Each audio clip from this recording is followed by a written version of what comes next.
के मैथिल छी, हम मिथिला के मैथिल छी।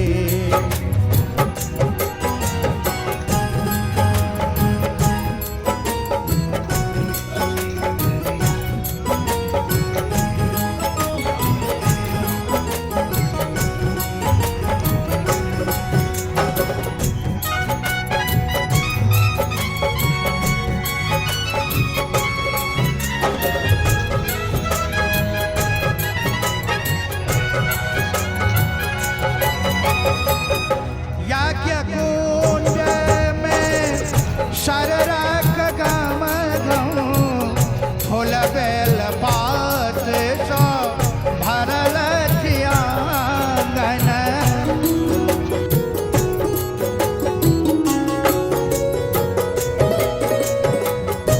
यज्ञकुंड में शररक गम गम, फूल बेल पात सो भरल उपवन।